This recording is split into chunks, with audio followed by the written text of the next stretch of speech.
Since childhood, I was mistreated by the maids, forced to eat spoiled porridge. Growing up in such a harsh environment, attending strict schools, I witnessed all the dark sides of society.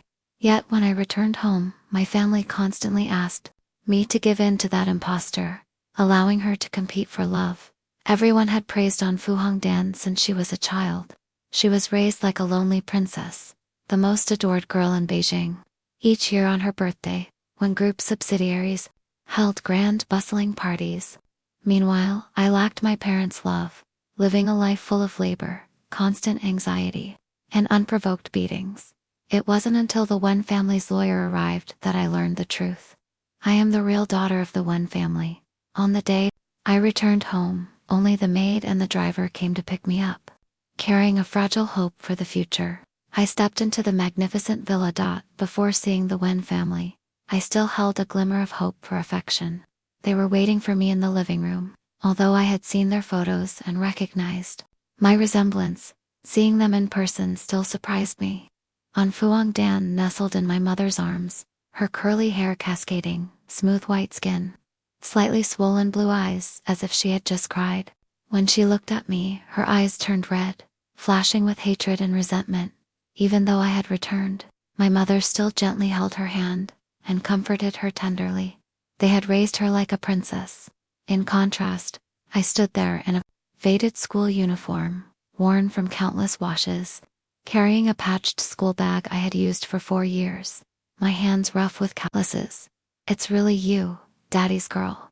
When Cheng Li stepped forward, gently stroking my head, his voice brimming with affection, "My dear daughter, you've suffered so much." Deep Ingun Zhuang wrapped me in her arms, eyes brimming with tears of regret. "Now that you're home, all your hardships are over." An Fu Hongdan couldn't bear the scene and burst into tears. She ran to her room, and Deep Ingwang Shuang quickly released me and chased after her. My brother, Anu Yanfang, also looked worried. "She's been pampered since childhood.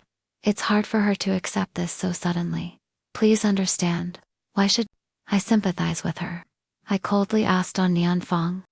"She enjoyed 16 years of my wealth, while I endured beatings and scoldings like a servant in someone else's home." Embarrassment flickered in when Yanfang's eyes, but he still tried to defend An Fu Hongdan. "It's not her fault. She's also a victim." I sneered and didn't pursue the topic further. "You still want to keep her here? My daughter, I understand your feelings, but family love matters. She's been raised by us. I can't simply abandon her," my father explained. "Even cats and dogs grow dear to us after years. How much more a child," my grandfather added. "She's been spoiled since she was young."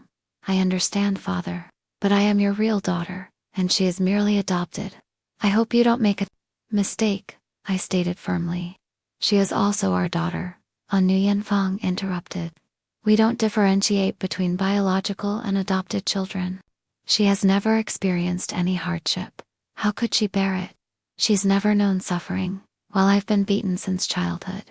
Is that why you see me as cruel?" I stared into his eyes, my voice calm but simmering with suppressed rage. When Nianfang was momentarily speechless, "That's not what I meant. I agreed to let her stay. Don't mistake me for being weak."